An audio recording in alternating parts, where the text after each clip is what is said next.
apóstol San Pablo, que le va a hablar a los Gálatas.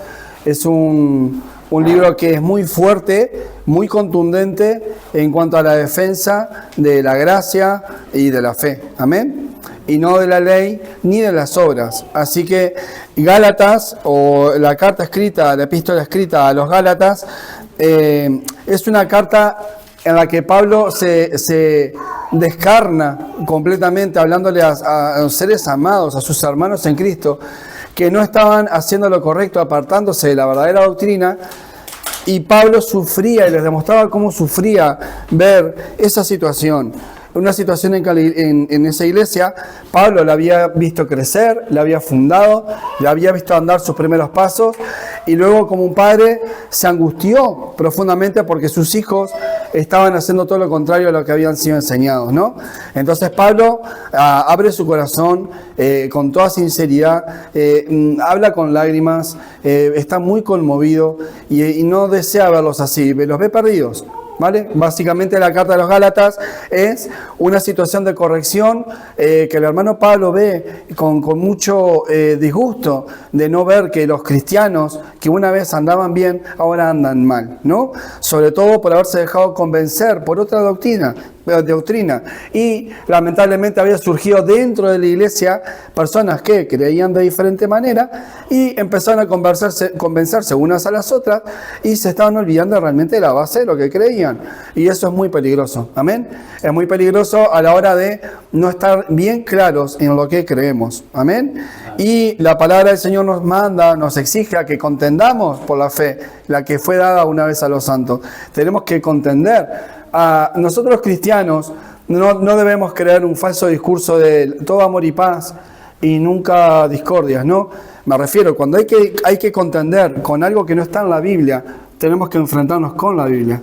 Y no significa romper amistades, lazos, no querer a tu hermano, no, porque si no violaríamos otras leyes de la palabra. Pues no podemos ni odiar o no aborrecer a nuestro hermano, no podemos, pero tampoco podemos permitir que las herejías tomen parte y lugar en la iglesia, amén. Esto es lo que pasa con los Gálatas. Es un libro muy interesante y es un libro que nos desafía a nosotros como cristianos ser como Pablo lo fue. Amén. Con ese amor, ese cariño, pero con esa firmeza como padre de esto es lo correcto y ahí deben de volver. Amén. Pues vamos a ir al Señor en oración. Al menos me haría bien de poder ir unas palabras a Dios en oración. Amado Padre que estás en los cielos, abrimos tu palabra porque la necesitamos, Señor. Esto es guía y luz. Tu Santo Espíritu, Padre, nos va dirigiendo, Padre. Sabemos que la palabra de Dios la podemos entender solamente los salvos, los una vez convertidos, los redimidos, Padre. Entendemos, Señor, que el mundo no lo puede comprender, pero este mensaje no es tanto para el mundo, sino para nosotros los cristianos, Padre. Te pido que bendigas a mis hermanos, que todo lo que está escrito en tu palabra refresque nuestras memorias, nuestro conocimiento, y si hay algo que no teníamos como convicción, hoy, Padre, mis hermanos puedan ser edificados en formar o forjar una convicción firme en sus vidas, Padre, para no ser movidos de otros vientos de doctrina, ni tampoco ser movidos de pensamientos que no tengan fundamentos bíblicos, Padre. Lo dejamos en tus manos, necesitamos tu guía y sobre todo, darles entendimiento a mis hermanos para entender por qué es importante este libro. La gloria sea a ti y la gloria a tu nombre. En nombre de Jesús, amén. Amén. Hermanos, si entendemos que estamos viviendo los últimos días, no debemos obviar el libro de los Gálatas. Amén. Si entendemos de que el mundo está light, el cristianismo es light y la igualdad, incluso esas corrientes ecuménicas van a afectarnos o están afectando más de lo que creemos, porque de repente estamos en un ambiente seguro, donde ahora, hermanos, creemos lo mismo y tenemos la misma fe, ¿no? Pero ¿qué pasaría si al día de mañana se incluye a la familia de Dios, o incluso los que estamos hoy, somos nosotros familia, un día cambiamos un punto de vista de algún aspecto de la vida cotidiana, de cómo encaramos nuestra fe, y de repente como que alguno de nosotros se ilumina, ¿no? ¿Por qué no estamos haciendo de esta manera, no? Y tenemos algún argumento. Bueno, mientras sea bíblico es bueno señalarlo, pero muchas veces son corrientes y no son fundamentos bíblicos. Voy a poner un ejemplo. ¿Por qué no guardamos el sábado? ¿No? Eso para algunas ha marcado incluso religiones o doctrinas distintas que por el simple hecho de decir en el Antiguo Testamento se guardaba el sábado, pero nosotros ¿por qué ahora guardamos el día domingo, no? Y eso, alguien que no está firme en todo el fundamento, las bases doctrinales de lo que era la ley a lo que era la gracia, quien no lo tenga bien en claro, los cristianos de hoy en día estamos fallando en no guardar el sábado, ¿saben? Hoy, tú y yo, estamos fallando por no guardar el día sábado, porque el día sábado fue dado como una ley perpetua para su pueblo, ¿no? Y cómo Dios habla en la Biblia de una ley perpetua y cómo nosotros los cristianos del 2026 no la cumplimos, ¿no?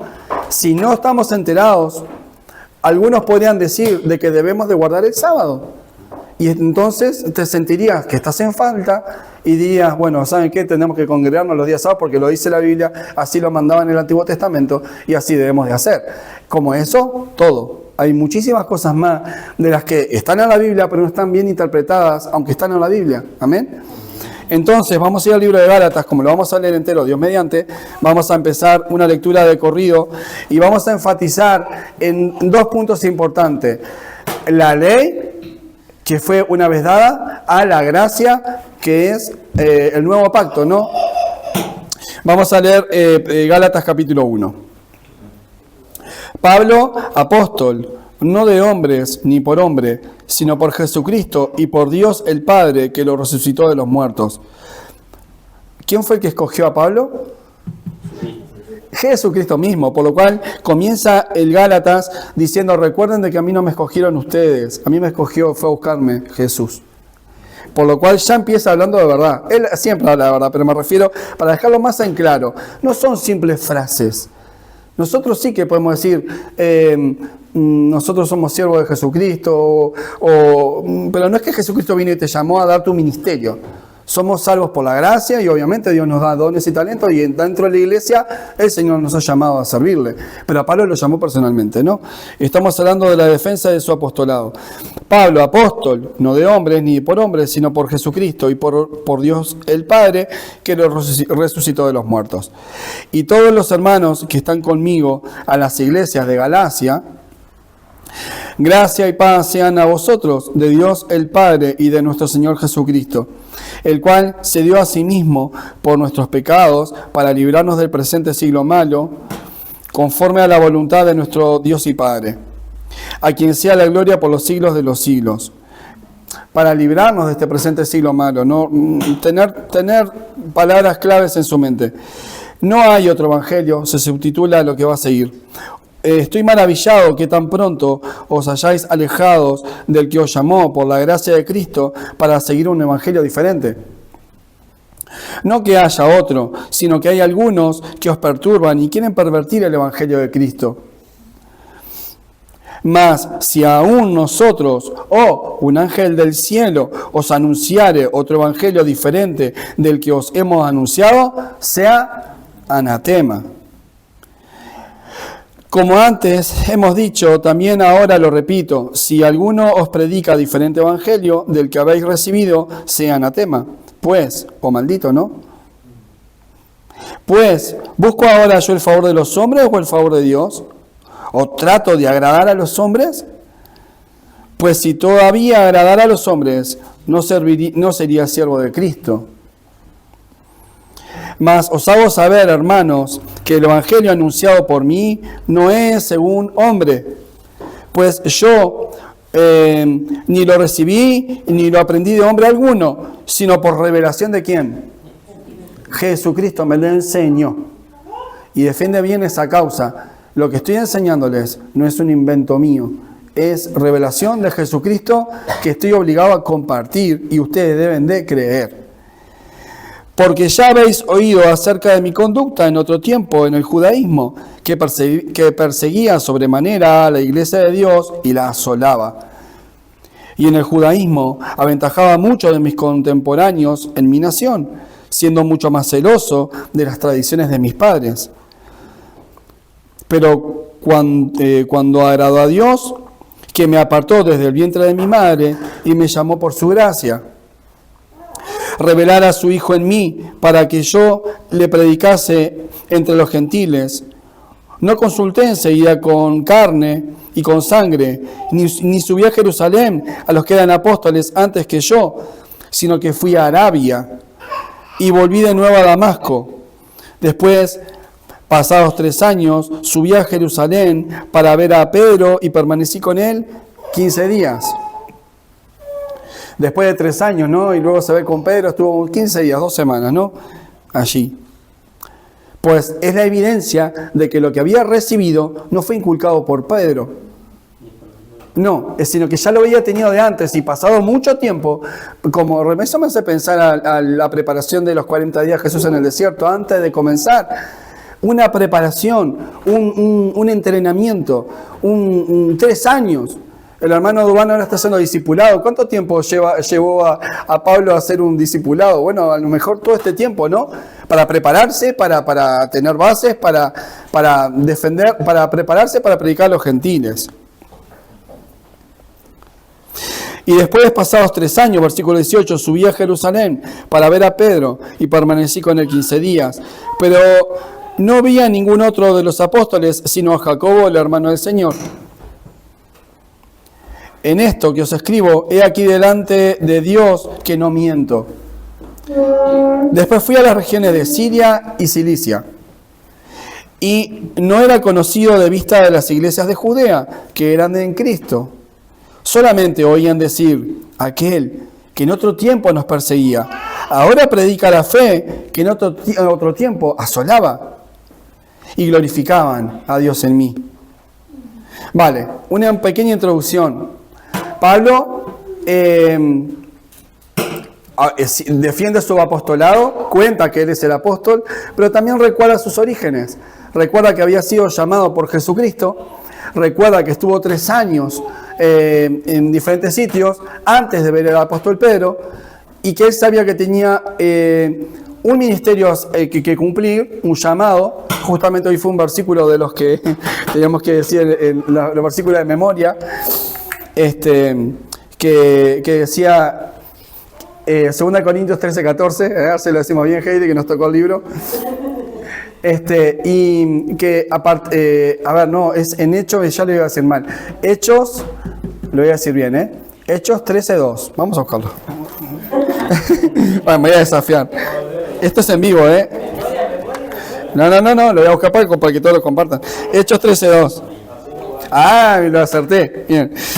Ministrando, tengo mi monitor acá también que me puede defender. Ministrando estos al Señor y ayunando, dijo el Espíritu Santo, apartadme a Bernabé y a Saulo para la obra que los he llamado. Ahí está. Entonces, recuerda a Pablo, qué bien cómo se une todo, ¿no? Recuerda a Pablo cómo había sido llamado, por quién había sido llamado, y cómo el Espíritu Santo les da una misión, ¿no? Que deben de cumplir. Pues él también recuerda que él era perseguidor de la iglesia. Él perseguía, él asolaba, una palabra muy profunda. Esto de asolar es vaciar, es exterminar, es todo lo malo. Asolar es muy triste esa palabra. Y Pablo había cumplido esa función. Pensando que agradaba a Dios, perseguía a los de la fe, perseguía a los cristianos, ¿no? A los que eran antes que él. Avanzamos al capítulo 2. Vamos viendo, ¿no? La defensa de Pablo en su apostolado, su tiempo de preparación, ¿no? Y su recuerdo de lo que él era, pero el agradecimiento a lo que él ahora es. Reconocían todos de que ahora él predicaba la palabra y glorificaban a Dios en mí, decía él, ¿no? Seguimos capítulo 2. Después, pasados 14 años, subí otra vez a Jerusalén con Bernabé, llevando también conmigo a Tito, pero subí según una revelación, y para no correr o haber corrido en vano, expuse en privado los que tenían cierta reputación el evangelio que predico entre los gentiles. Mas ni aun Tito, que estaba conmigo con todo y ser griego, fue obligado a circuncidarse. Y aquí empieza a plantear una situación importante, la circuncisión. ¿Por qué los hombres cristianos de hoy en día no nos circuncidamos, no? ¿Por qué no tenemos que cumplir con esa norma, no? Pues fíjense de que no es raro que en el siglo XXI todavía hayan religiones que circunciden al día de hoy, y no es necesario según la palabra. Lo era necesario, era una figura, era necesario porque era una imagen, pero no era necesario en el tiempo que se cumplen las profecías y se cumplió. Cristo toma ese lugar del cumplimiento de toda la ley, ¿no? Y sin embargo Pablo lo va a explicar un poco mejor cuando más adelante, que dice que no hay que perder el hilo del versículo 2, que Pablo dice que expone, pero subí según una revelación, y para no correr en vano, ni haber corrido en vano, expuse en privado a los que tenían cierta reputación del evangelio que predico entre los gentiles. Mas ni aun Tito, que estaba conmigo, con todo y ser griego, fue obligado a circuncidarse. No lo obligaron, o sea, ya Pablo no acostumbra ni impone circuncisión. Pablo ya está diciendo, yo predico la palabra, el evangelio de Cristo, el evangelio que estoy predicando me lo dio Cristo, por lo tanto, si yo no obligo a circuncidarse es porque Cristo ya no lo quiere, ¿no? Porque si consideramos que Pablo era apóstol, la circuncisión no tiene ningún sentido, porque Pablo está predicando el evangelio, el nuevo pacto. Y en versículo 4, y esto a pesar de los falsos hermanos introducidos a escondidas que entraban para espiar nuestra libertad que tenemos en Cristo Jesús, para reducirnos a esclavitud. ¿Vieron? Hay un pasaje en el Antiguo Testamento que dice que Dios sabe lo que está en lo oculto, sabe lo que está en las cámaras más secretas, sabe lo que se habla en los lugares más privados. Dios lo ve todo, ¿no?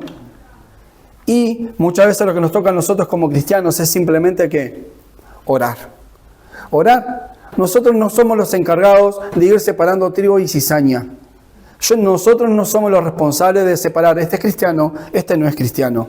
Este es buen cristiano, este es un cristiano flojo, o no lo es definitivamente, ¿no? ¿Por qué? Porque los cristianos que no son, los que dicen ser cristianos pero no lo son, lo disimulan muy bien. Podemos hacer daño a un hermano en la fe diciéndole que tú no sos cristiano, tu comportamiento no es de cristiano, y herirlo y apartarlo, ¿no? Qué feo. No, lejos de nosotros esté un día de hacer una cosa semejante. Porque si tenemos dudas, debemos de ir a Dios en oración, que Él ve lo más secreto, lo más oculto, que puedan confabular, idear, maquinar. Si mientras están en las manos del Señor, no hay nada de qué temer. Más tarde, más temprano, todo sale a la luz. Y los que son verdaderamente de verdad, los que son fieles, los que verdaderamente son de la fe, permanecerán. Recuerden, esto lo enseña los agricultores, ¿no? Esto me quedó grabado, que la diferencia del trigo y la cizaña, justamente, y lo habíamos hablado en las reuniones de los miércoles, y lo compartí con los hermanos en ese momento, que una reflexión que alguna vez escuché, que esto los agricultores lo tienen muy claro, pero claro, si a veces no miramos con la visión de que Jesús usaba figuras, usaba parábolas, y cuando tiraba de parábolas de cosas cotidianas como las cosechas del trigo, ¿no? El verdadero agricultor sabe que el trigo y la cizaña son idénticos. Pero no se pone a separar trigo y cizaña cuando están, vamos a decir, me estás quitando agua. O sea, si la cizaña crecen conjuntamente con el trigo, el agricultor realmente sabe que el agua le cuesta mucho, sabe que está regando, gastando agua no quiero decir cizaña, yo qué sé, yuyo, en una hierba, gracias, esa es la palabra, ¿no? En una hierba que me va a restar unos cuantos litros de agua para la poca agua que tengo, me va a restar agua, pues tiro para adelante. ¿Por qué? Porque puede equivocarse el agricultor y separar trigo bueno pensando que es cizaña y se puede confundir. ¿Qué hace el agricultor? Espera el tiempo de la cosecha. Falta un mes, falta el mes y medio. Falta el tiempo que falta, pues resulta que cuando el trigo está cargado de una buena semilla que pesa, la cizaña resulta tener una especie de semilla pero que no tiene nada dentro. El trigo se inclina y la cizaña se alza. Ahí estás. Perdón, te señalé ahí. Señalé para ahí, sí, pero no para la hermana. Y entonces dije, no hay nadie. Y el agricultor le dice, esta. ¿verdad? Costó tiempo, se perdió agua, se perdió tiempo, pero tuvo paciencia. Y al final, los frutos son los que demuestran, también tiene mucho que ver, ¿no? ¿Cómo se llama? Una espiga de trigo, ¿no? Se humilla, ¿no? La que realmente está llena de frutos no se realza. Acá viene la más sierva, ¿no? No, sino que es la más humilde, ¿no? Y es la que conserva lo que tengo es del Señor. Si algo más puedo tener, que hay parábolas que dice que unos dan a 100, otros dan a 60, otros dan a 30%. No todos damos el 100%, ni todos estamos dando el 50%, ni muchas veces sentimos que estamos dando el 10%. Pero el que pesa las cosas es el Señor, ¿verdad?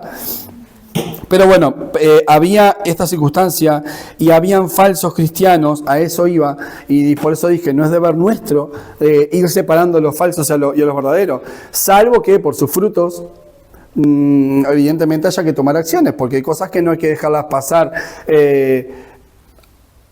Hay veces que hay que tomar acciones, ¿vale? Pero no estamos en ese momento. Versículo 4. Y esto a pesar de los falsos hermanos introducidos a escondidas. Tenían un pensamiento malo. Y lo que Pablo va a decirnos adelante es que ellos los quieren esclavizar. Ellos los ven libres, pero no quieren que sean libres. Quieren meterse, dominarlos literalmente. Aunque no crean, quieren sentir el poder, subyugarlos, y aunque no crean lo que predican, necesitan sentir dominar a los demás. Y eso es lo que va a pasar. Les van a querer meter ideas de las cuales, aunque ni las crean, van a darle una situación de poder.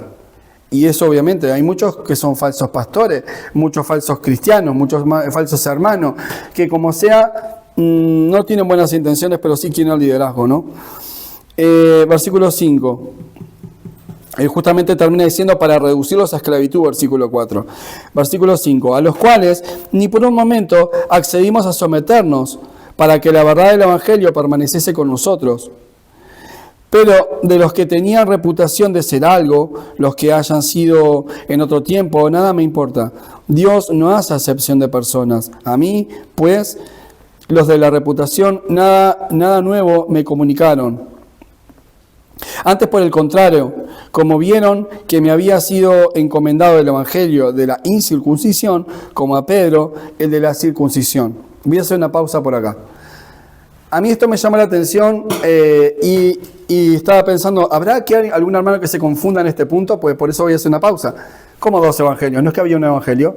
Acá dice que Pablo fue llamado al evangelio de la incircuncisión y Pedro había sido llamado al evangelio de la circuncisión. ¿Alguien quiere explicar esto o cómo lo entienden esto? A ver. Como que uno tenía el entendimiento de la palabra de una manera y el otro.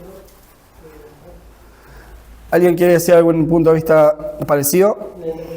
Pablo estaba llamado a predicarle a los gentiles y él predicaba la incircuncisión o a los de la incircuncisión, justamente a los nuevos cristianos, y Pedro les estaba predicando, con esto ya hago el síntesis, y Pedro estaba predicando a los que creían en la circuncisión. Por eso dice, el evangelio de la circuncisión era, tú te encargas a predicar a los judíos. Yo me encargo de predicarle a los gentiles, pero no habla de dos evangelios distintos. Habla de un mismo evangelio predicado a dos grupos distintos. ¿Amén? Pero para tener cuidado, no es que hay dos evangelios. Porque es que acá, si nos ponemos a leer la letra cruda, al final pensamos que hay dos evangelios, ¿no? No sé si alguien dudaría de eso, pero por lo menos que no lo hay. Es que está hablando de dos grupos de personas distintas, gentiles y judíos. Circuncisión y circuncisión. No es, ustedes incircuncídense, ustedes circuncídense. No hay mareos. Es simplemente dos espectadores distintos.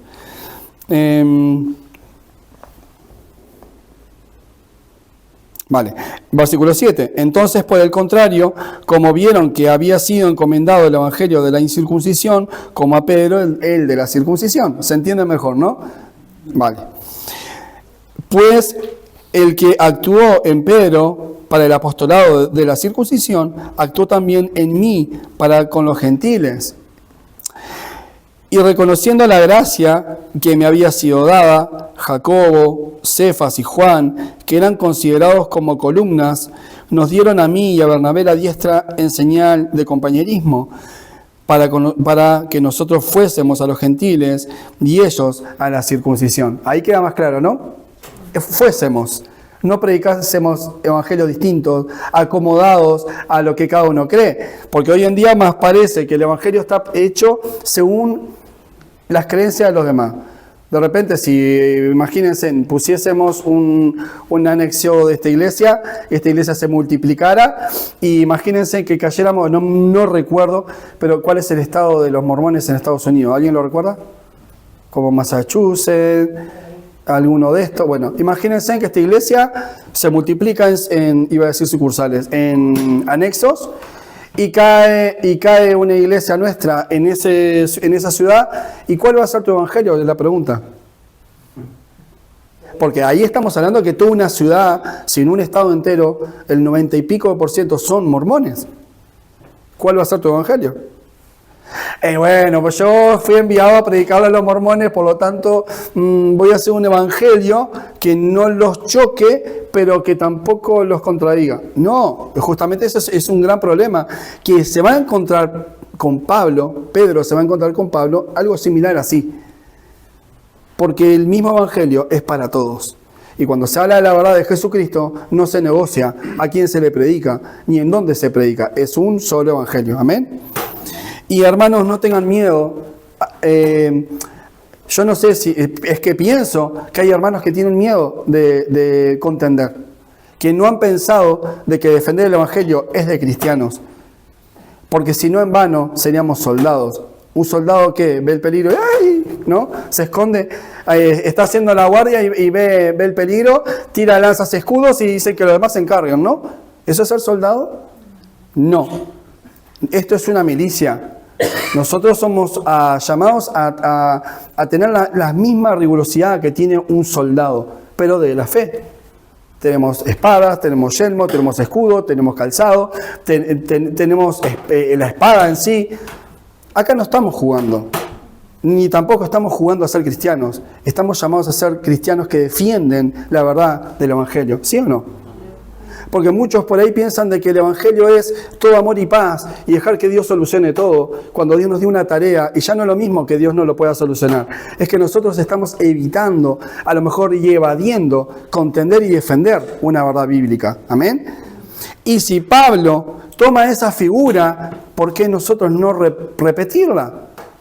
Y esto no es odiar a tu hermano, esto no es querer ser superior, esto es ir con la verdad y defenderla. Amén. Estamos en los últimos días y estas son circunstancias más comunes que nunca. Nos quedamos en versículo 9, 10. 8. Pues el que actuó en Pedro para el apostolado de la circuncisión, actuó también en mí para los gentiles. Conociendo la gracia que me había sido dada, Jacobo, Cefas y Juan, que eran considerados como columnas, nos dieron a mí y a Bernabé la diestra en señal de compañerismo, para que nosotros fuésemos a los gentiles y a los de la circuncisión.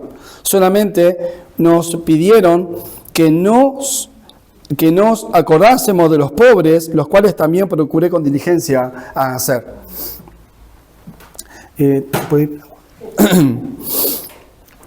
Versículo 11. Bueno, les encomendaron algo no menos importante, a veces muy obviado. ¿Qué tiene que ver el evangelio con los pobres, no? ¿Algún hermano quiere hacer una opinión in situ en este momento y decir que tienen alguna duda en cuanto a lo que les acaban de decir? Solamente nos pidieron que nos acordásemos de los pobres, los cuales también procuré con diligencia hacer. ¿Por qué es tan importante preocuparse de los pobres? Cuando lo más importante a lo mejor es, evidentemente, preocuparse del evangelio, no sé, hay diferentes corrientes de doctrina. Muchas gracias.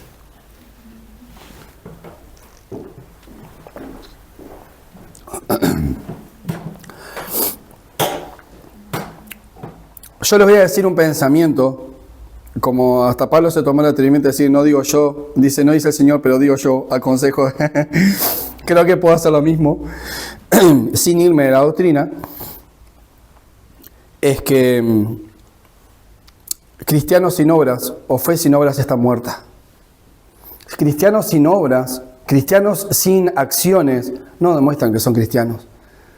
Un cristiano que no es misericordioso, un cristiano que no se compadece, un cristiano que no observa a su alrededor, sino que se mira a sí mismo, eso no da figura de cristiano. Por lo cual ocuparse de las necesidades viles de los demás es una gran labor, de la cual le pido, por favor, no se olviden de los pobres, por favor. Y el por favor se lo agregué yo, pero creo que es igual o más. Solamente que pidieron que nos acordásemos de los pobres, los cuales también procuré con diligencia hacer, y me ocupé en hacer. No solamente el ministerio, sino también acciones que glorifiquen a Dios y que fortalezcan a la credibilidad del ministerio. Que hacer labores por los demás no es una labor ajena al cristiano, sino es necesaria. Hay cristianos y organizaciones cristianas que juntan dineros y fondos que su iglesia misma tiene y que instalan colegios cristianos. Hay que, por ejemplo, en la iglesia de donde yo me crié, de mi familia, quien fue el pastor, mi abuelo, tuvieron colegio cristiano hasta el día de hoy. Tienen un colegio cristiano. Me puedo explicar la bendición que ha sido para mi vida, pero para la vida de tanta gente en el barrio. Un colegio que era económico, pero un colegio donde se predicaba la fe, donde los niños cantaban coritos, tenían lecciones misioneras, además de ser educados con el programa escolar. Escuela privada, escuela económica, evangelización. ¿No? Un lindo ejemplo. Preocuparse por las necesidades de los niños, dándoles el mejor ambiente, donde pueden estudiar mejor que a lo mejor que en los sistemas públicos, que a lo mejor no están tan completos, que tener un ordenador, que para muchos es un lujo. Tenían sus ordenadores, tenían su gimnasia, tienen sus historias. ¡Qué bendición! Estoy hablando de ejemplos que conozco y que ustedes a lo mejor conocen. Yo hablo de los que vi y sé que estuve allí. Hay organizaciones cristianas que lo que hacen es crear hospitales. Hay un muy conocido hospital en Uruguay, se llama Hospital Evangélico. Y era uno de los más destacados en su momento, ¿no? Como la Universidad Católica, el Hospital Evangélico y muchos más, ¿no? Qué lindo que el Evangelio no solamente hable de solamente cree y no das ninguna señal de obra, sino que mostrar esa fe, ese afecto, esa importancia que tienen los que están perdidos y que esos son los momentos en los que ellos se sienten solos y tú te les acercas y provees una necesidad, pero les das el Evangelio, porque no les das solamente comida, sino que les alimentas el hambre espiritual y eres un nexo ideal para que conozcan al Señor. Amén. Método de evangelización. Eso es, cuando habla se procuró el tema de los pobres, de darles del alimento y ocuparse de los pobres, yo estoy seguro que no solamente era darles de comer, habrían hecho tantas cosas que no sabemos, ¿no? A lo mejor todo esto, incluso a lo mejor todo esto. Sigamos, pero lo importante de esto, está bien, todo esto está muy bonito, pero vamos a ir al problema. Versículo 11. Por cuanto Pedro vino a Antioquía, por cuanto Pedro vino a Antioquía, le resistí cara a cara, porque era de condenar. Pues antes de que viniesen algunos de parte de Jacobo, comía con los gentiles, pero después que vinieron, se retraía y se apartaba porque tenían miedo de la circuncisión. Y en su disimulo participaban también los otros judíos, de tal manera que un Bernabé fue también arrastrado por la hipocresía de ellos, por cuando vi que no andaban correctamente, conforme a la verdad del Evangelio, dije a Pedro delante de todos: si tú, siendo judío, vives con los gentiles y no como judío, ¿por qué obligas a los gentiles a judaizar?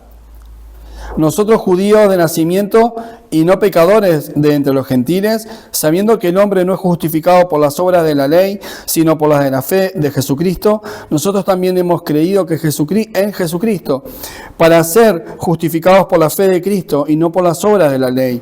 Por cuanto por las obras de la ley nadie será justificado. Y si, buscando ser justificados en Cristo, también nosotros somos hallados pecadores. ¿Es por eso Cristo ministro de pecado? En ninguna manera.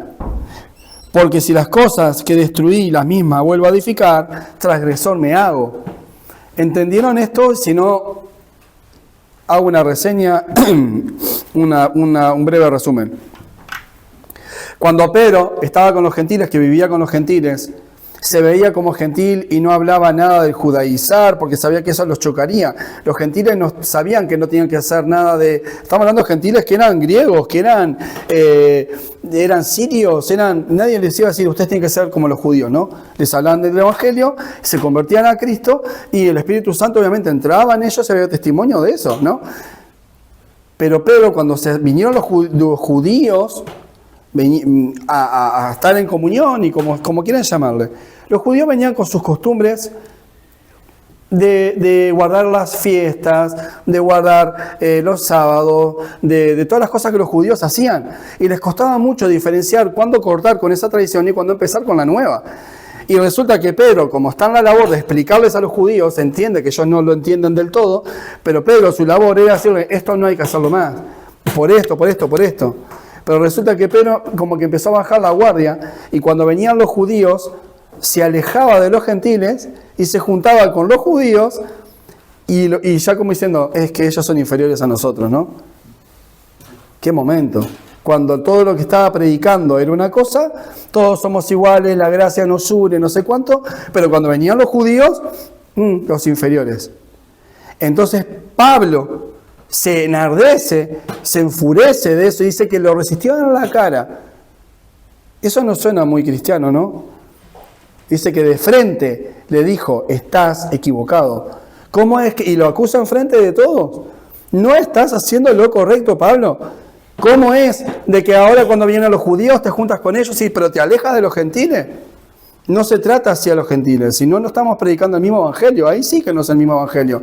Hablamos de categorías, hablamos de estatus sociales, hablamos de superiores y hablamos de inferiores. Y no, Pablo dijo esto no puede ser y lo resistí. Al apóstol Pedro, que Pedro había sido antes que Pablo. y Pedro anduvo con Cristo. Pero nuestro Pedro se equivocaba mucho. Todavía Pedro no había sido perfeccionado en su carácter, todavía a Pedro le faltaba.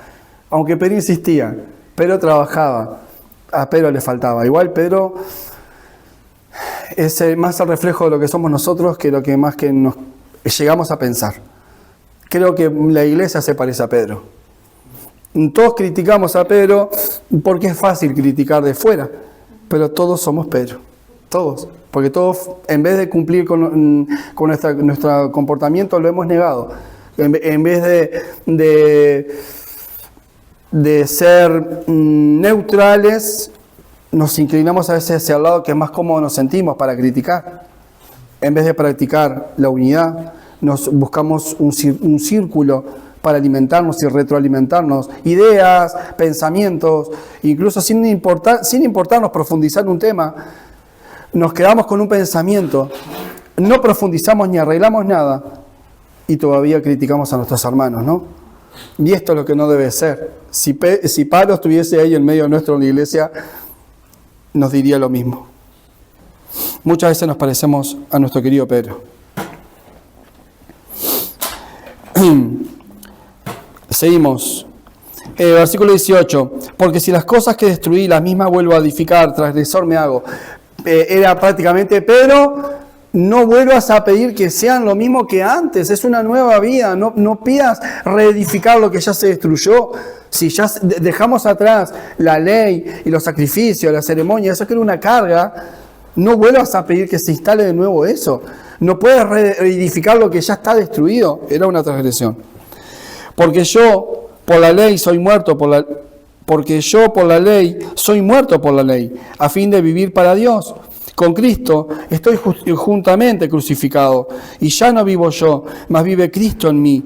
Y lo que ahora vivo en la carne, lo vivo en la fe del Hijo de Dios, el cual me amó y se entregó a sí mismo por mí. Esto es la imagen más clara. Ya no somos de la ley. Hemos crucificado a la ley en nuestra carne. Ya lo que éramos antes ya no vuelve a ser. Es la imagen del bautismo. Es de muertos de una vida pasada, levantados a una nueva vida. Esa es la imagen del bautismo, ¿no? Teníamos idolatría, pensábamos de una manera errada, no veíamos el Evangelio de la manera correcta, nos hemos convertido, hemos hundido en el agua, en un símbolo de muerte, en nuestra vida pasada de pecado, y nos hemos levantado en una vida, Señor, restáurame, acá estoy, soy un vaso nuevo, y quiero ser enseñado para no errar en todo lo que creía anteriormente. No voy a volver a edificar el pasado va a seguir destruido, voy a construir un nuevo yo, según tu palabra, porque Cristo vive en mí, dice el versículo 20. No desecho la gracia de Dios, pues si por la ley fuese la justicia, entonces por demás murió Cristo.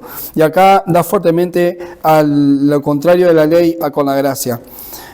Acá es que le da duro, es el momento que se desahoga a Pablo y le dice, oh Gálatas insensatos. Pero no dice así nomás, oh Gálatas insensatos. ¿Quién os fascinó para no obedecer a la verdad? A vosotros, ante cuyos ojos Jesucristo ya fue presentado claramente entre vosotros como crucificado. Esto solo quiero saber de vosotros. Y empieza a plantearle preguntas. Gálatas, ¿de verdad? ¿De verdad, Gálatas? Todo lo que les enseñé de la gracia, ¿quieren volver a la ley?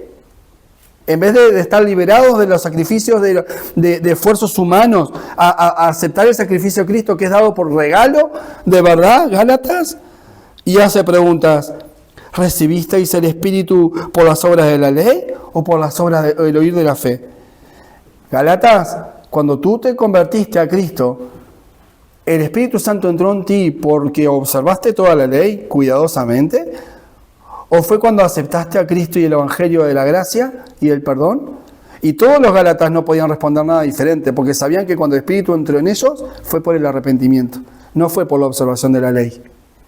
Por lo tanto, mis hermanos, mantengámonos firmes en eso. Nada de lo que quieran judaizar dentro de las religiones a la iglesia, no debemos aceptarlo, porque nosotros no somos salvos. El Espíritu Santo no entró porque cumplimos toda la ley. El Espíritu Santo entró porque somos incapaces de cumplirla, y gracia es lo que fue lo que predominó en nosotros. Somos salvos por eso. Entonces nada que ver con ahora vamos a guardar los sábados y las fiestas y las lunas nuevas. No. Entonces le dice, no, fue por el oír de la fe. ¿Les suena otro versículo que habla de esto? La fe viene y el oír. Amén. Pues acá lo dice, el oír por la fe. ¿Tan necios sois? Es que, hermanos, yo quiero que recuerden de que esta es una actitud de cristiano. No piensen que esto solamente lo dice Pablo. Esto lo dice un verdadero cristiano. Y esto lo dice un cristiano que defiende la postura bíblica. Y si tienes que decirle a alguien palabras semejantes, díselas en amor, pero díselas. ¿Tan necios sois? Habiendo comenzado por el Espíritu, ¿ahora vais a acabar en la carne? ¿Tantas cosas habéis padecido en vano?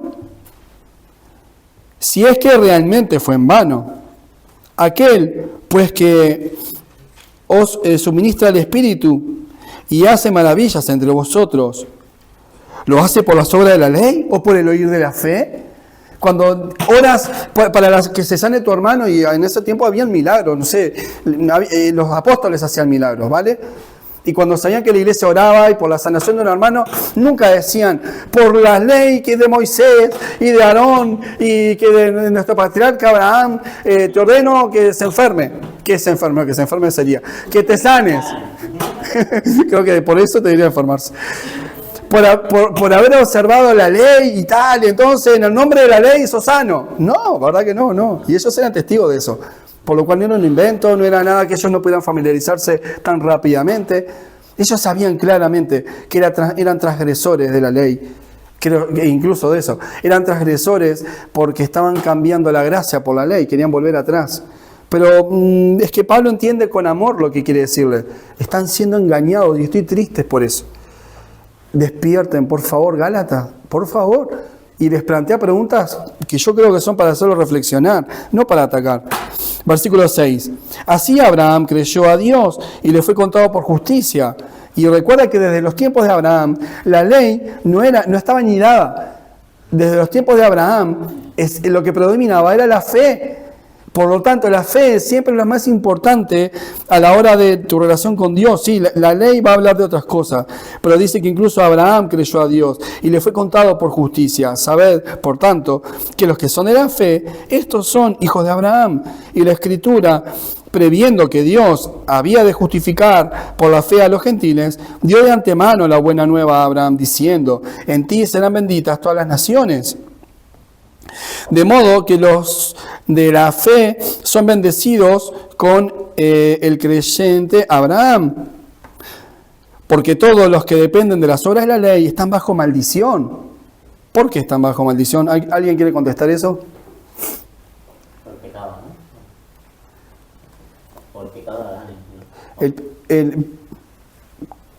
Sí, tiene que ver con el pecado, justamente porque cumplir la ley era, si observaban toda la ley, a lo mejor eran salvos, o sea, porque realmente iban a cumplir toda la ley y todo lo que es las ordenanzas, y bueno, iban a hallar la gracia de Dios porque cumplían la ley. Pero ¿quién podía cumplir toda la ley?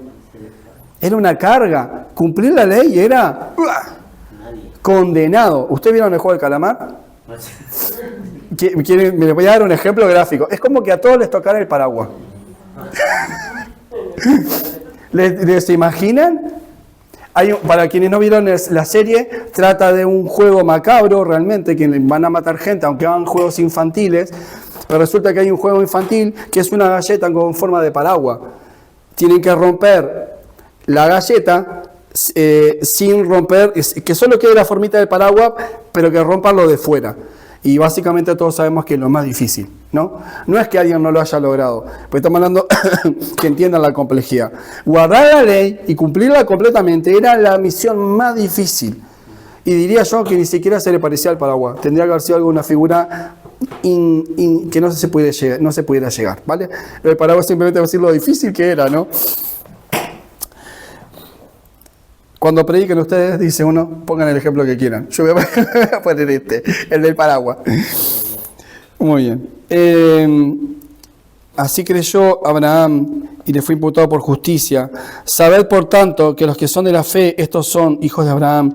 Y la Escritura, previendo que Dios había de justificar la fe a los gentiles, dio de antemano la buena nueva a Abraham, diciendo: en ti serán benditas todas las naciones. Versículo 9, de modo de los que son bendecidos con el creyente de Abraham, porque todos los que dependen de la ley están bajo maldición, pues escrito está: maldito todo aquel que no permaneciere en todas las cosas escritas, el libro de la ley, para hacerlas. Y por la ley ninguno se justifica para con Dios. Es evidente, porque el justo por la fe vivirá. Y eso le pasó a Abraham. Es figura Abraham de eso. Dios le prometió a Abraham una descendencia y a Sara, aunque ellos van a equivocarse porque van a tomar decisiones humanas para lograr el favor de Dios. Van a tirar de Agar, porque como Dios se tardaba en esa misión, pues a lo mejor por Agar venía la promesa de que iban a tener un hijo, ¿no? Cuando sabían de que iban a ser padres, a pesar de ser ancianos, ¿no? Y ahí vemos, eso es muy importante, es muy, muy importante tener en cuenta el esfuerzo humano por obtener el favor de Dios a lo que es dado por gracia que viene de Dios. No es lo mismo. Nosotros no podemos hacer cosas para esforzarnos y alcanzar el favor de Dios. Eso es una gracia, es un regalo. La salvación es un regalo. A Abraham se le fue imputado por justicia. ¿Por qué? Porque creyó. Sí, en su momento creyó, no mató a su hijo Isaac. Eso fue muy importante. Ese fue el momento que se cumple la promesa, ¿no? Es el momento que Dios respalda esa promesa. Versículo, el justo por la fe vivirá. Versículo 12. Y la ley no es de la fe, sino que dice: el que hiciere estas cosas vivirá por ellas. Cristo nos redimió de la maldición de la ley, hecho por nosotros maldición, porque escrito está: maldito todo aquel que es colgado de un madero. Maldición, bueno, llevó el castigo de una maldición. O sea, no se puede decir, quitar de contexto pensando que Jesús, realmente su cuerpo, su alma, él fue maldito, ¿no? O sea, no se puede decir Jesús, ahí se cumple que Jesús a lo mejor no era el Hijo de Dios. No sé qué religiones podrían tomar este versículo y sacarlo de contexto, porque hay religiones tales como los mormones, los testigos de Jehová. Creo que tienen cosas muy similares al no reconocerlo como el Hijo de Dios, sino como un Hijo de Dios. Cosa seria. Porque dice que maldito el que es colgado en un madero. Y el Hijo de Dios no podría ser maldito nunca, ¿no? Si es el Hijo de Dios. Y pueden tomar de cosas tan simples para tratar de bajar de nivel a la categoría de Cristo, ¿no? Y transgiversar esto. No es que Jesús fue maldito, sino que cargó la maldición, él solo. Él podía. Y eso es lo que hace la ley, matarnos, condenarnos, mantenernos en un yugo. Versículo 14. Para que en Cristo Jesús la bendición de Abraham alcance a los gentiles, a fin de que por la fe recibiésemos la promesa del Espíritu. Otra vez la fe, otra vez la promesa. Hermanos, hablo en términos humanos. Un pacto, aunque sea de hombre, una vez ratificado, nadie lo valida ni le añade. Ahora bien, ¿recuerdan un pacto que se hizo en tiempos antiguos? Muy importante, que afectaba a los judíos. Dice que a un pacto, aunque sea de humanos, nadie lo puede ni corregir ni cambiar.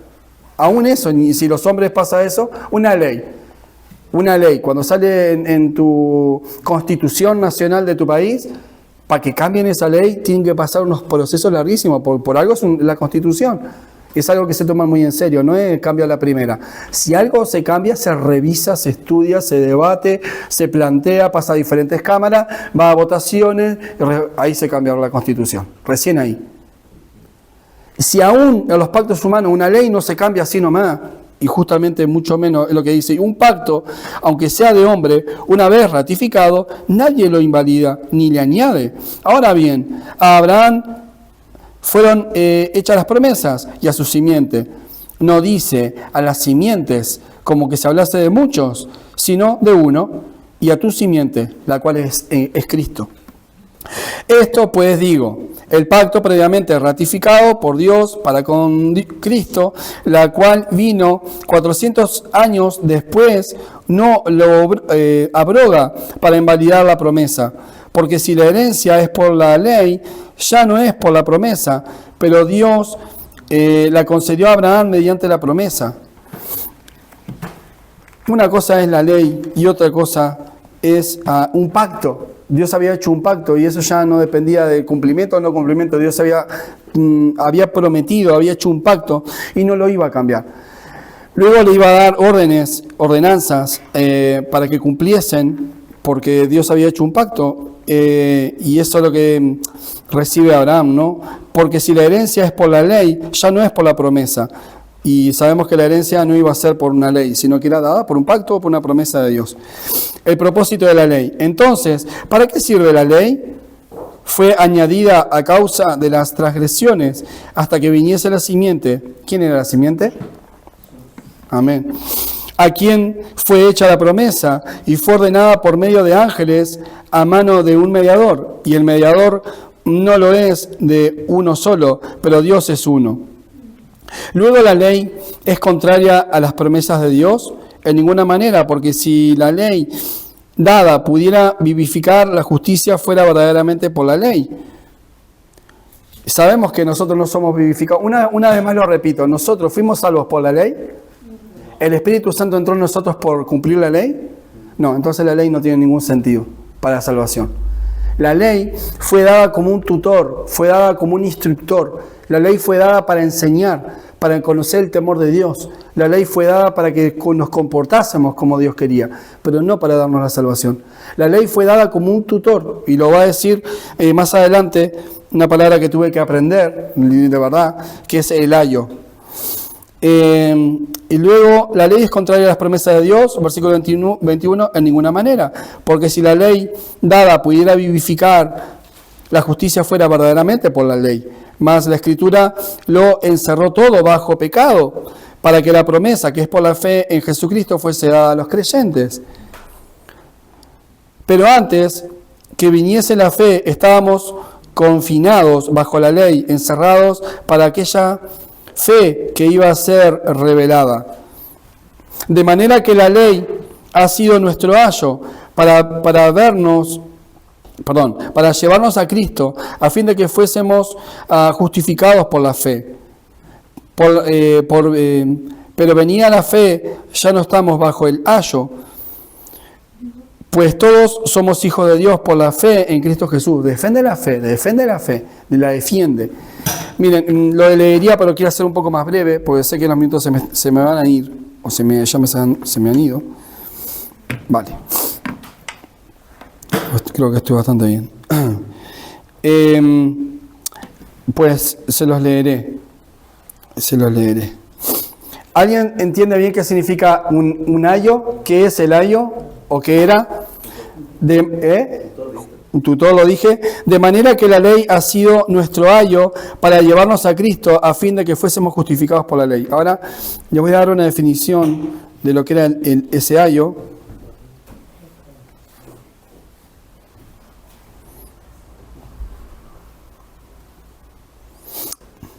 A ver si... Es una definición, ¿vale? El significado histórico de ayo en la cultura griega antigua, el paidagogos, así sonara, de donde viene nuestra palabra pedagogo.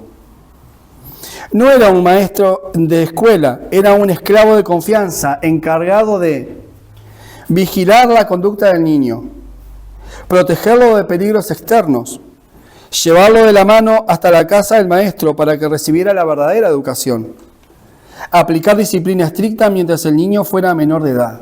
Eso era un ayo. Era un esclavo que se encargaba 100% de que ese niño tuviera toda la instrucción hasta que esté preparado. Vamos a leer en la Biblia, pensando así, un instructor que nos lleva de la mano ¿a dónde? A la figura de Cristo. Eso era la ley. Y el ayo era llevarnos a Cristo. De manera que la ley ha sido nuestro ayo. Eso fue la ley. Para llevarnos a Cristo, a fin de que fuésemos justificados por la fe. Para la venida de la fe, ya que no estamos bajo un ayo, pues que todos somos hijos de Dios por la fe en Cristo Jesús. Amén y amén. Esa es la defensa de nuestra fe. No estamos bajo la ley, estamos bajo la gracia. La ley fue dada como un ayo, fue dada como un tutor que nos llevaba de la mano, nos confiaba, nos encaminaba y nos guiaba para que no nos apartáramos nuestra vista de que todo hablaba de Cristo. Pero cuando vino Cristo, entendimos el propósito de nuestro ayo. Es como un niño recordar a su nana, recordar a su canguro, recordar a quién lo cuidaba. Eso lo hablaba yo con Daya. Qué lindo, yo tuve quienes me cuidaron de niño y no las recuerdo. Qué triste, ¿no? Qué triste que uno tenga 4 años y le cueste tanto recordar quiénes te dieron tanto amor, quiénes te cuidaron los primeros pasos, que te caías, que te tropezabas, que no sé cuánto. Todo ese cariño, ese cariño es que no se pierde. Si no te lo muestran en una foto, si no te lo cuentan en la historia, se pierde. Pero tuvimos una nana, tuvimos alguien que nos cogió de la mano, tuvimos alguien que nos cuidó que no nos cayéramos. Ese fue nuestro ayo. Claro, no quedó hasta los 4 años. El ayo lo tuvimos hasta ser un poco más adulto y poder aceptar la gracia cuando entendemos la ley, que es el camino que preparaba, el camino justamente a la gracia, al arrepentimiento que predica luego Juan el Bautista, ¿no? Predica sobre el arrepentimiento de pecados, ¿no? Gloria a Dios por eso. Mis hermanos, nosotros somos libres, no dejemos que nos pongan cadenas de ley, no se empiecen a entreverar, no pase que luego mires en internet, en YouTube, iglesias grandes, que empiecen a decir, somos cristianos, tenemos las promesas del pueblo de Israel, vamos a guardar los sábados para estar más en comunión como en el Antiguo Testamento, porque nosotros tenemos las mismas promesas, hagamos las mismas cosas. ¿Es necesario danzas hebreas acá en la iglesia? Es entretenido, ¿no? Pero no hacen que seas mejor cristiano. Vamos a comer pan sin levadura, las hierbas amargas en la Pascua, vamos a imitar las mismas cosas que en el Antiguo Testamento, el cordero. Estaría buenísimo. Pastor, vamos a proponer eso para la próxima reunión de miembros. Pero no es necesario, no. No es necesario, somos libres de esas tradiciones, porque lo que la verdad nos pondría es un gran peso. Ay, es que ahora, y si no lo hacemos, no agradamos a Dios. Ay, es que nos salteamos una fiesta, la de la reconciliación, la de las cabañas, la fiesta de... Las cabañas era la fiesta cuando celebran la huida de Egipto y están en el desierto. Y teníamos que cumplir un montón de cosas de la ley que estaban estipuladas que había que hacer. Y hemos sido liberados de todo eso. Qué lindo es mantenernos libres, ¿no? Qué lindo un preso que dice no tengo que volver a la prisión. Por error, porque por ahí hay muchos presos que vuelven porque bien se lo merecen, pero hay presos que van presos por error también, ¿eh? Aunque hayan sido la peor calaña, a lo mejor hoy están pagando una deuda que no es suya. Y qué feo estar de vuelta en esclavitud de algo que no quiere ser esclavo. Pues hermanos, no estemos en esclavitud. Ni permitamos que las modas, las cosas que se ven bonitas del pueblo de Israel, eran del pueblo de Israel y punto. Pero como cristianos no tenemos ninguna obligación. Sí nos aferramos y damos gracias por esa nana, por ese ayo que fue la ley, para llevarnos a Cristo, pero no es la salvación, es la fe, es la gracia. Versículo 27, porque todos los que habéis sido bautizados en Cristo, de Cristo estáis revestidos. Ya no hay judío, ni griego, ni esclavo, ni libre, ni varón, ni mujer, porque todos vosotros sois uno en Cristo Jesús. Y si vosotros sois de Cristo, ciertamente el linaje de Abraham sois, herederos según ¿qué? La ley. Esto es lo que hubiera sentido Pablo. ¿Qué? David insensato. O sea, tantas veces todo lo que me esforcé para que entendiera y habla de la ley. Se remata y dice la ley. No. Somos según la promesa. Aceptamos la promesa. Y somos salvos por esa gracia. Esa gracia salvadora de Jesucristo. Capítulo 4. Podemos avanzar, ¿no? Vimos cómo Pablo defiende su apostolado, vimos cómo básicamente él entiende que tiene ese ministerio por delante, él ve su pasado, él luego, después de ese tiempo de preparación, conoce a Pedro, y luego ve casi de inmediato a un Pedro que titubea. Estamos hablando de un Pablo que recién está empezando según los Gálatas y ya está encarando a Pedro. O sea, qué carácter, ¿no? ¿Qué carácter? Eso es lo que me dice de que un cristiano maduro no es un cristiano que a lo mejor lleve muchos años, sino que es un cristiano que entiende. ¿Amén? Habrá cristianos que dicen, ay, es que yo no me animo porque yo tengo poco tiempo. ¿Qué? Si tú sabes lo que es la fe y tú sabes lo que es la diferencia entre la ley y las obras y la gracia, defiéndelo a capa y espada. Y no, repito, esto no es para ganar un discurso, para ganar un debate, para ser el que predomina. No, que el que predomine sea el convencimiento que el Espíritu Santo dará gracias a tu intervención, a que Dios ilumine con tus palabras, toque el corazón y convierta al que no lo entiende, nada más que eso. Capítulo 4. Pero también digo, entre tanto que el heredero es niño, en nada difiere del esclavo, aunque es señor de todo, sino que está bajo tutores y curadores hasta el tiempo señalado por el Padre. Así también nosotros, que éramos niños, estábamos en esclavitud, bajo rudimentos del mundo. Pero cuando vino el cumplimiento del tiempo, Dios envió a su Hijo, nacido de mujer y nacido bajo la ley, para que redimiese a los que estaban bajo la ley, a fin de que recibiésemos la adopción de hijos. Y por cuanto sois hijos, Dios envió a vuestros corazones al Espíritu de su Hijo, el cual clama. ¿Alguien recuerda qué es Abba?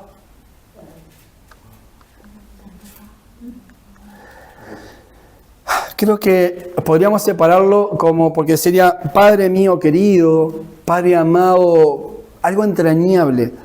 El Abba Padre es un clamor de casi de un gemido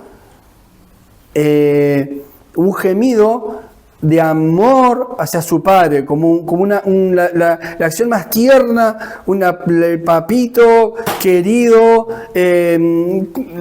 papi, es como no solamente Padre, sino mío personal, querido, mi amado, mi deseado papi, mi querido papá. Es que no solamente clava Padre, papá, Padre que estás en los cielos, No solamente Padre, el Padre es mío, mi Padre. Y es lindo, una expresión, creo que hasta los colombianos lo utilizan, no sé si el hermano...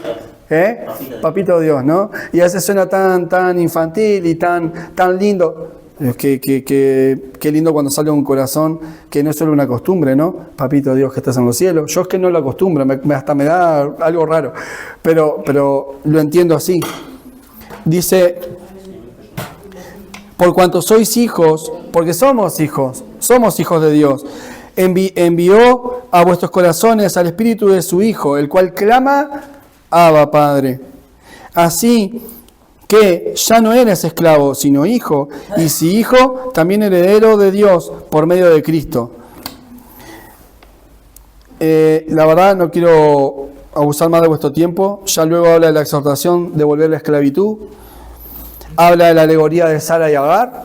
Justamente dice que el hijo de la sierva no va a heredar lo del hijo el hijo de la libre. No pueden heredar lo mismo. No, los que son de la ley y quieren vivir bajo la ley y quieren vivir bajo sus esfuerzos humanos, vivirán bajo sus esfuerzos humanos, pero nunca heredarán la gracia. Es serio. Nunca los que no son del pueblo de Dios serán pueblo de Dios. Me refiero a las naciones que rodean a Israel, ni más ni menos. Israel, como pueblo y nación, es Israel y punto. Ya no hay más. La Israel espiritual es otra cosa. Pero la Israel física, ningún pueblo de alrededor puede ser Israel. Son ellos. No van a heredar las promesas de ellos, la protección que Dios ha prometido a ellos. No lo harán. Porque por eso se lo ha prometido y le ha dado la promesa para ese pueblo. Los hijos de la libre serán los que recibirán la herencia. ¿Viste?